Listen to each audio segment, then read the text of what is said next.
नमस्कार, आप देख रहे हैं के चैनल और मैं हूं आपके साथ सपना ठाकुर। खबरों में आगे बढ़ने से पहले एक नजर डाल लेते हैं आज की सुर्खियों पर। हेडलाइंस पावर्ड बाय के न्यूज साप्ताहिक समाचार पत्र, जो रखे आपको आगे। को स्पॉन्सर्ड बाय स्वर्ण आभा ज्वेलर्स, जो दे 100% शुद्धता की गारंटी, और ब्लूमिंग वैली, जो आपके अपनों तक पहुंचाए आपका प्यार। दोहरी हार के सदमे से अभी तक उबर नहीं पाए हैं राजेंद्र राणा, कहा हमीरपुर जिला भाजपा के मीडिया प्रभारी अंकुश दत्त शर्मा ने।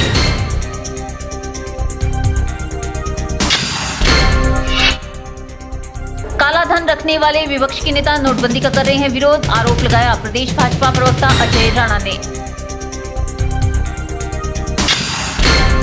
सुंदरनगर में 38 वर्षीय अनिल धीमान ने फंदा लगाकर ईहलीला की समाप्त किराए के मकान में रह रहा था अनिल धीमान। पुलिस ने मामला दर्ज कर जांच की शुरू। और बदल रही है छोटी काशी की सूरत, जल्द मिलेगा नया स्वरूप। करोड़ों के विकास कार्य प्रगति पर लोगों में है भारी उत्साह। राजनेताओं का भविष्य जनादेश तय करता है, न कि कोई महाज्योतिषी। यह कहना है हमीरपुर जिला भाजपा की मीडिया प्रभारी अंकुश दत्त शर्मा का। उन्होंने कांग्रेस नेता राजेंद्र राणा के बयान का पलटवार करते हुए कहा कि प्रदेश की माफिया संचालित भ्रष्ट कांग्रेस सरकार से जनता त्रस्त है। लगभग 2 वर्ष पहले जनता ने जो राजेंद्र राणा का भविष्य तय किया था, उसको राजेंद्र राणा भूल गए हैं। उन्होंने कहा कि 2014 की लोकसभा चुनाव और सुजानपुर उपचुनाव में मिली दोहरी हार के सदमे से राजेंद्र राणा अभी तक उबर नहीं पाए हैं। इसलिए भाजपा नेताओं के विरुद्ध अनाप शनाप बयानबाजी करने में लगे हुए हैं। कांग्रेस के नेता आए दिन नोटबंदी के ऊपर केंद्र सरकार और प्रधानमंत्री के ऊपर आरोप प्रत्यारोप लगा रहे हैं, अनाप शनाप बयानबाजी कर रहे हैं। भाजपा उनसे पूछना चाहती है, बैंकों में पैसे निकालने के लिए खड़े लोगों की लाइनें तो उनको दिखती ही हैं, परंतु प्रदेश की बेहाल बदहाल जनता जो नौकरी पाने के लिए लाइनों में खड़ी है, स्वास्थ्य सेवाओं का लाभ लेने के लिए लाइनों में खड़ी है, बेरोजगारी भत्ता पाने के लिए युवा जो लाइनों में खड़े हैं, वो कांग्रेस को नहीं दिखाई देता। प्रदेश की सत्ता पर 4 वर्ष पहले कांग्रेस के नेता प्रदेश की भोली वाली जनता को झूठ बोलकर धोखे से सत्ता पे काबिज हुए थे, किंतु कांग्रेस के नेता राजेंद्र राणा जी को ऐसा नहीं लगता।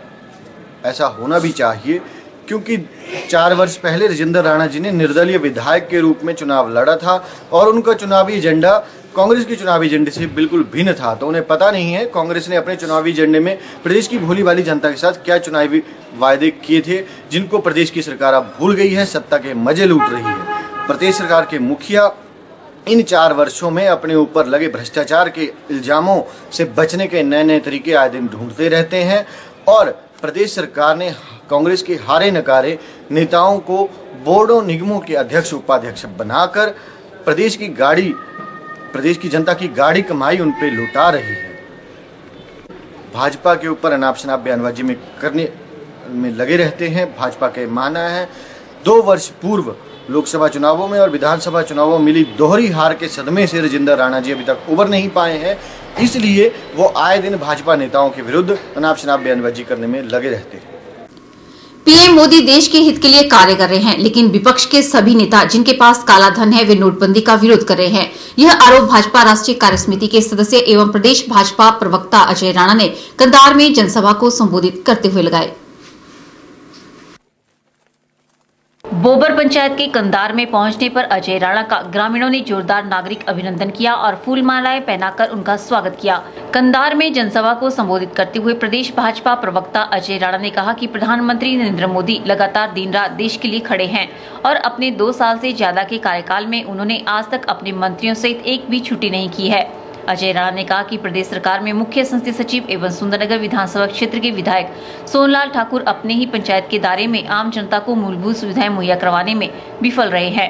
राणा ने कांग्रेस के ही गढ़ में सोनलाल ठाकुर को विकास कार्यों में विफल होने पर घेरा और चेतावनी भी दी है। अगर व्यवस्था ऐसी ही रही तो आने वाले दिनों में सीपीएस का ग्रामीणों सहित सुंदरनगर में घेराव किया जाएगा। और उन्होंने अपने आप भी कही, उसको प्राइम मिनिस्टर बनने के बाद कोई छुट्टी प्राइम मिनिस्टर ने नहीं ली है, ना उन्होंने अपने आप छुट्टी ली है, ना उन्होंने अपने मंत्रियों को कोई छुट्टी लेने दी है। लगातार इस देश के हित में क्या योजनाएं हो सकती हैं, किस तरीके से योजना आगे बढ़े, गरीब लोगों का किस तरीके से लाभ हो, लगातार उन चीजों पे लेके प्राइम मिनिस्टर लगातार आगे बढ़ते रहे और लगातार काम होता रहा है। राणा ने कहा कि प्रदेश में भाजपा की सरकार बनते ही सुंदरनगर को जल्द ही जिला बनाया जाएगा। के चैनल के लिए सुंदरनगर से विजय शर्मा की रिपोर्ट।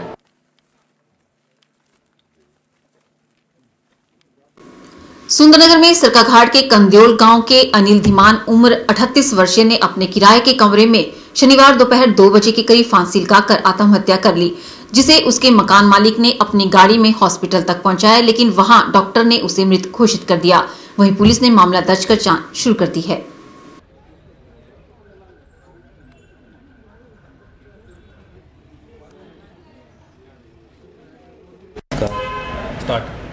आज हमारे पास एक पेशेंट आए हैं, बहुत ही यंग पेशेंट है। उनका नाम अनिल धीमान है और उनके पिताजी का नाम अमर चौहान है और वो 3:30 बजे के करीब यहाँ आए हैं हमारे पास और पेशेंट ब्रॉड डेड है।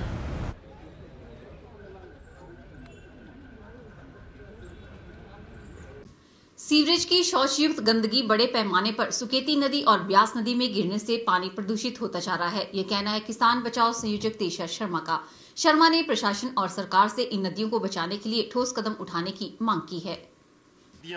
किसान बचाओ हिमाचल बचाओ अभियान संयोजक तेजा शर्मा का कहना है कि सीवरेज की शौचयुक्त गंदगी बड़े पैमाने पर सुकेती नदी और ब्यास नदी में गिरने से पानी प्रदूषित होता जा रहा है। इन नदियों को बचाने के लिए ठोस कदम की मांग को लेकर तेजा शर्मा ने उपायुक्त के माध्यम से प्रदेश के मुख्यमंत्री वीरभद्र सिंह, महामहिम राज्यपाल तथा मानवाधिकार आयोग को एक ज्ञापन पत्र भी भेजा। तेजा शर्मा का कहना है कि इस स्थान से करीब 100 मीटर नीचे सुकेती ब्यास संगम एक स्थल है, जहां प्राचीन घाटों पर विभिन्न समुदाय के लोग आरती व मुक्ति भक्ति आदि कर्मकांड करते हैं। शर्मा का कहना है कि इन नदियों में कई क्षेत्रों की बस्तियों में बड़े पैमाने पर पेयजल आपूर्ति होती है। ये पानी भी दूषित पाया गया है। राजधानी शिमला में दूषित पानी से पीलिया फैल चुका है, लिहाजा यह एक गंभीर मामला है। हमारी नदियाँ प्रदूषित हो रही हैं। उसी तरह से यहाँ जो खड़े सुकेती नदी के किनारे, यहाँ ठीक राजमहल के नीचे और भगवान मोहल्ला का जो डिब्बा बावड़ी है उसके नीचे, यहाँ से सीवरेज लीकेज से जो बड़े पैमाने पर जो लीकेज हो रही है, पूरी ये नदी पीली पड़ रही है इससे, और ये बड़े पैमाने पर यहाँ हो रहा है। यहाँ से ठीक नीचे सुकेती और ब्यास का संगम है, जहाँ की वो एक तीर्थ स्थान है और वहाँ लोग आरती करते हैं, मुक्ति भुक्ति के वहाँ कर्मकांड होते हैं। तो और इसी नदी से नीचे ब्यास नदी से सैकड़ों बस्तियों को पेयजल की आपूर्ति भी होती है। और इसमें जो जीव जंतु हैं वो भी केंद्रीय जो प्रदूषण नियंत्रण बोर्ड है उनकी भी रिपोर्ट है कि जो हिमाचल प्रदेश की सर्वाधिक प्रदूषित जो 8 नदियां हैं उसमें से 7 और 9 के ऊपर उनका BOD चला गया है। उनमें सुकेती नदी और ब्यास नदी भी शामिल है। तो हमने ज्ञापन प्रेषित किया है जिलाधीश मंडी के माध्यम से। शर्मा ने बताया कि साथ ही मंडी जिला के सुंदरनगर नगर परिषद की चांदपुर डंपिंग साइट के रोगग्रस्त पाए गए कर्मियों, जिनमें बच्चे, महिलाएं और पुरुष शामिल है, उन्होंने मांग की है कि इन सफाई कर्मियों को 2500 से 3500 रुपए की बजाय कम से कम 15,000 रुपए प्रतिमाह पगार दी जाए। इससे पहले हम लोगों ने 2 फरवरी 2016 को और उसके बाद 29 अक्टूबर 2016 को भी ये मामला, और सुंदरनगर में जिस तरह से जो डंपिंग साइट है नगर परिषद की, वहाँ जो 40 जो सफाई कर्मी हैं वो रोगग्रस्त पाए गए हैं, उनको गंभीर रोग के लक्षण पाए गए हैं, जिनमें बच्चे, महिला और पुरुष शामिल थे। तो हमने पहले भी हिमाचल प्रदेश भर के जो नगर हैं, नगर परिषद मंडी में भी जिस तरह से बच्चे, महिलाएं और जो बीमार लोग काम पर रखे गए थे सफाई कर्मी, उनको सिर्फ 2500 से 3500 रुपये के दिहाड़ी पर लगाया गया। कोई उपकरण नहीं दिया गया, उनको घर घर से कूड़ा अपने सिर पर या पीठ पर उठा के ले जाना पड़ता है।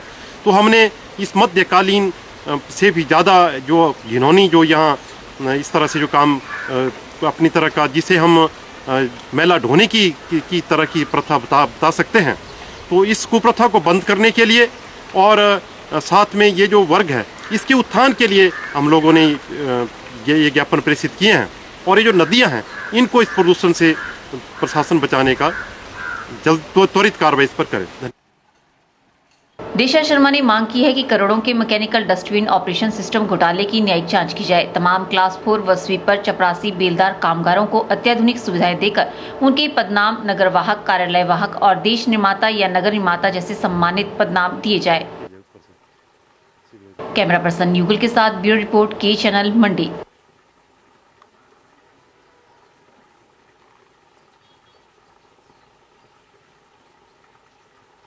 यहाँ रुकते हैं एक छोटे से ब्रेक के लिए, जल्द हाजिर होंगे। आप देखते रहिए के चैनल।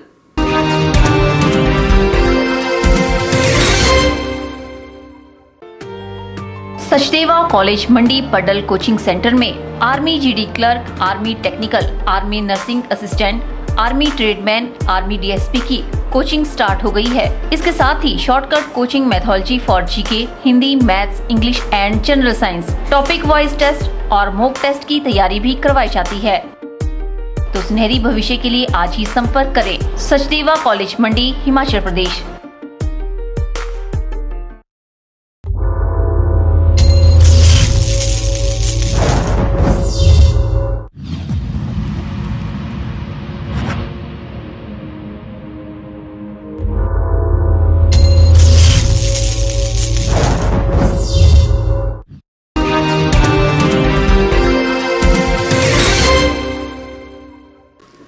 छोटी काशी के नाम से विख्यात मंडी शहर आपको जल्दी नए स्वरूप में नजर आएगा। शहर को एक नया स्वरूप देने के लिए इन दिनों विकास कार्य प्रगति पर है। प्राचीन धरोहरों को संभाला जा रहा है और लोगों की सुविधा के अनुसार विकास कार्य करवाया जा रहा है। आप भी देखिए छोटी काशी के इस बदलते स्वरूप को। छोटी काशी के नाम से विख्यात मंडी उन प्राचीन शहरों में शामिल है जहां पर आज भी प्राचीनता की झलक देखने को मिलती है। धूमिल होती जा रही शहर की प्राचीनता की झलक को फिर से उभारने की दिशा में प्रयास शुरू हो चुके हैं और साथ ही प्रयास शुरू हो चुके हैं शहर को एक नया स्वरूप देने के लिए।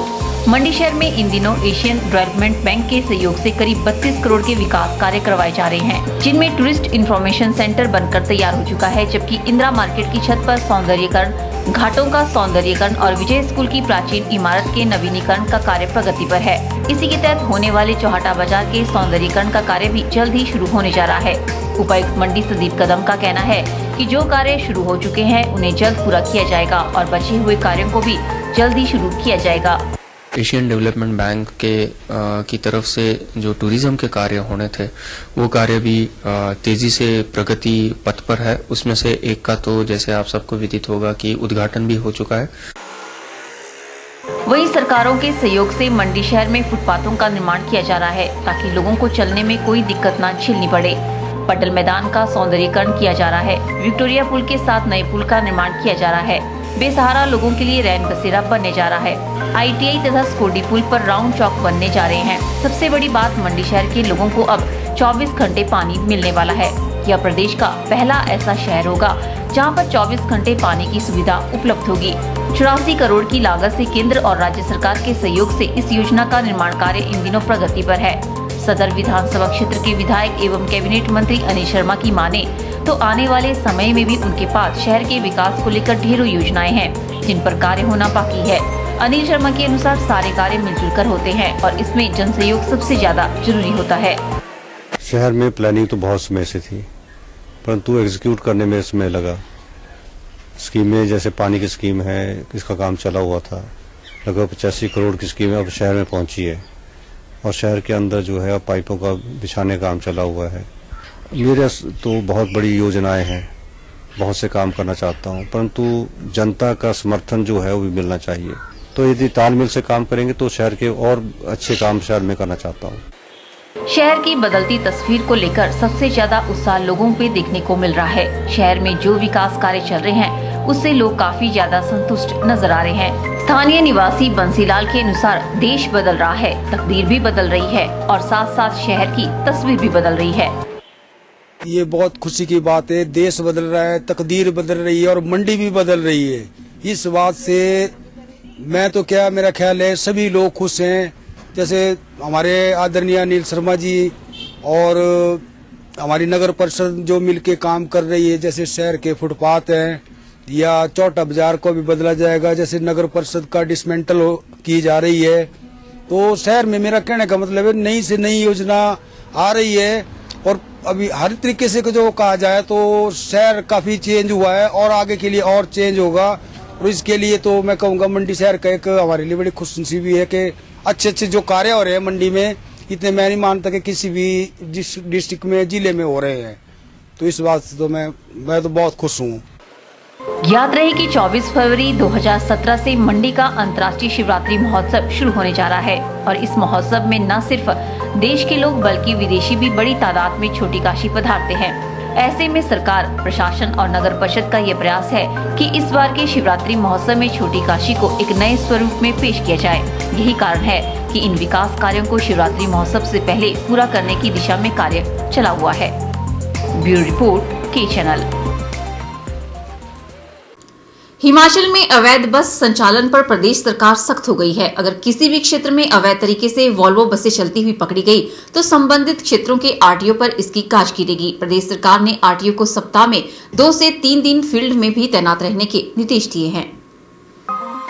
उच्च अधिकारियों को भी अवैध संचालन पर नजर रखने को कहा है। पर्यटन सीजन को देखते हुए बाहरी राज्यों से हिमाचल में अवैध रूप से गाड़ियां आ रही है। परिवहन मंत्री जीएस बाली को इस बारे में लोगों ने सूचित किया है। इसको देखते हुए परिवहन मंत्री ने अधिकारियों को चौकस रहने को कहा है। जिस किसी आरटीओ के क्षेत्र में अवैध तरीके से बसों का संचालन होता है, उस बस को उसी वक्त जब्त करने को निर्देश दिए गए हैं। प्रदेश की बात करें तो यहाँ शिमला, मनाली, धर्मशाला में ये बसें रात को चल रही हैं। परिवहन मंत्री जीएस बाली बीते दिनों खुद रात को 3 बजे सड़क पर उतरकर अवैध तरीके से चल रही वॉल्वो बसों को पकड़ चुके हैं। इनमें बस संचालन को 10 से 1 लाख रुपए का जुर्माना किया गया है।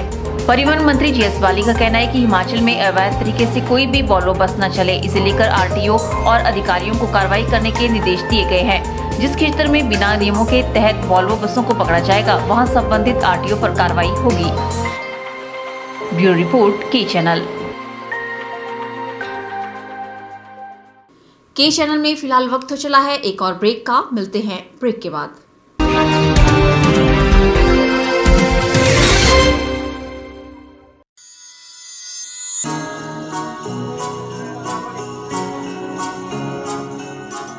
बृंदा ज्वेलर्स, सोने व चांदी में एक विश्वसनीय स्थान। यहाँ आपको मिलेंगे 23 कैरेट व हॉलमार्क के शुद्ध गहने। बृंदा ज्वेलर्स में आप सोने व चांदी के उच्च गुणवत्ता के आभूषण एक से बढ़कर एक डिजाइन में खरीद सकते हैं, वो भी उचित रेंज में। हमारे यहाँ ग्राहकों का विशेष ख्याल रखा जाता है। बृंदा ज्वेलर्स शोरूम में आपको मिलेंगे फैंसी सेट, कानों के झुमके, बालियां, अंगूठियां, नग, चूड़ियां इत्यादि, वो भी अलग ही अंदाज में। हमारे यहाँ लैब से टेस्टेड ग्रहों से जुड़ी राशि के नग भी उपलब्ध है। बृंदा ज्वेलर्स में आपको विवाह, शादी व त्योहारों पर भी विशेष छूट दी जाती है। तो देर मत कीजिए, आज ही पहुँचे बृंदा ज्वेलर्स, सोने व चांदी में एक विश्वसनीय स्थान। संपर्क 2/11 लाल भवन बिल्डिंग, सिरी बाजार, मंडी, हिमाचल प्रदेश।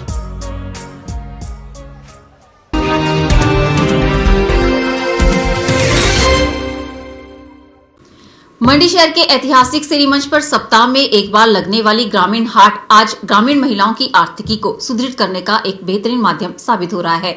महिलाएं सप्ताह भर अपने घर में विभिन्न उत्पादों को तैयार करती हैं, जिन्हें सप्ताह के अंत में यानी शनिवार को सिरी मंच पर बिक्री के लिए रखा जाता है। कभी स्वयं सहायता समूह के माध्यम से विभिन्न घरेलू उत्पादों को बनाने वाली महिलाएं उन्हें बेचने की परेशानी से जूझा करती थी, लेकिन मंडी साक्षरता एवं जन विकास समिति और जिला प्रशासन के सफल प्रयासों से इन महिलाओं को एक मंच मुहैया कराया गया है। सप्ताह के अंत में इन्हें सिरी मंच पर अपने उत्पादों को बेचने की अनुमति प्रदान की गई है, जो आज इन महिलाओं की आर्थिकी को सुदृढ़ करने का एक सशक्त माध्यम साबित हुआ है। हिमाचल में या हिंदुस्तान में पूरे तौर तरीके पर जो महिलाओं का सशक्तिकरण है, क्योंकि पहली बार औरतें अपने हाथ में पैसा देख रही हैं। मनरेगा जैसा हुआ, पहली बार देहात की औरतों ने पैसा देखा। पैसा जब हाथ में आता है और अपना कमाया हुआ पैसा जब आता है, तो उनके दिमाग के विकास के दरवाजे, खिड़कियां खुल जाती हैं और समाज में एक नया संदेश जाता है कि औरतों के श्रम की इज्जत की जाए। तो ये सारा का सारा जितना माहौल है वो ये बताता है, समाज को बता रहा है, ये खुद ही पैसा नहीं कमा रही है, समाज को बता रही है कि हमें हमारा स्थान दो, हमारी इज्जत दो, जो हमारा समाज में स्थान होना चाहिए। संसद में, विधानसभाओं में, पंचायतों में इनकी भागीदारी जो बढ़नी चाहिए और समाज को एक नई दिशा मिलनी चाहिए। तो स्वयं सहायता समूह का सामान है ना, ये इन लोगों ने अपने हाथों से बनाया हुआ है और बहुत ही सुंदर है। इसमें बुनी हुई स्वेटरें आई हैं और अचार, मुरब्बा भी है और तरह तरह के हाथ से बनाई हुई वस्तुएं हैं। और इससे सहायता समूह का जो है इसमें बहुत भारी योगदान है और बहुत ही सुंदर स्टॉल लगे हैं और इनका बहुत ही सराहनीय कार्य है। के लिए जी कोटियाँ ले रहे हैं और अच्छी लगी इसलिए आए हम, और गर्म होती है इसलिए। इस ग्रामीण हाट में आपको अचार, मुरब्बा, शहद, देसी घी, मक्खन, जुराबें, टोपियां, स्वेटर, फूलें, बड़ियां और अन्य कई प्रकार के घरेलू उत्पाद खरीदने को मिलते हैं। ग्रामीण हाट के साथ शहरवासियों का लगाव कुछ इस कदर जुड़ गया है कि लोग अब एडवांस में ही अपने ऑर्डर बुक कराने लग गए हैं।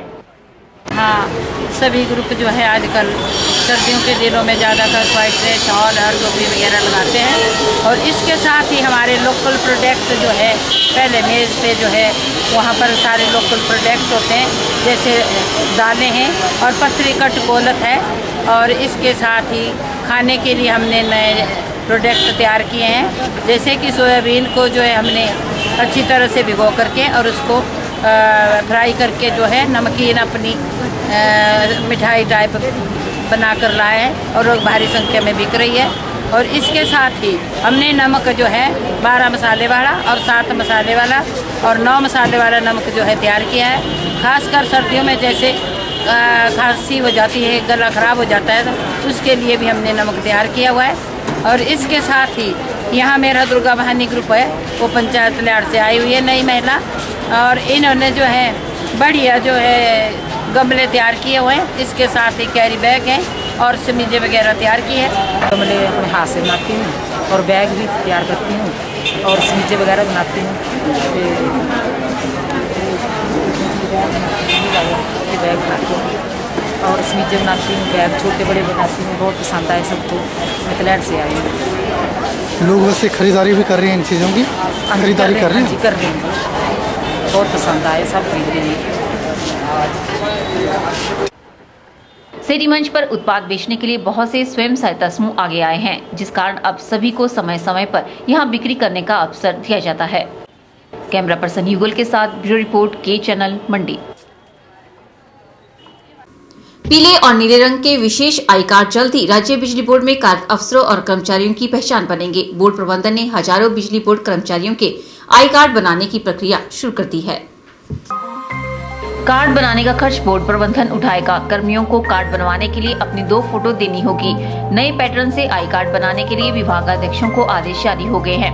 राज्य बिजली बोर्ड में 15,000 से अधिक कर्मचारी कार्यरत हैं। बीते लंबे समय से बोर्ड की एम्प्लॉयज यूनियन पहचान पत्र बनाने की मांग करती आई है।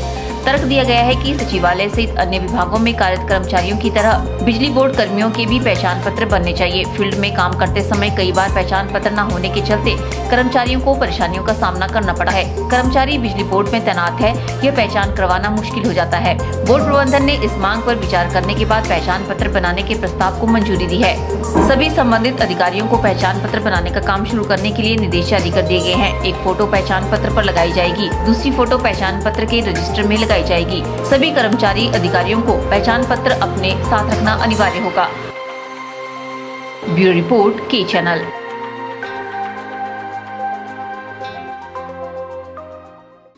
वक्त तो चला है एक और ब्रेक का। ब्रेक के बाद भी खबरों का सिलसिला यूं ही जारी रहेगा। आप देखते रहिए के चैनल।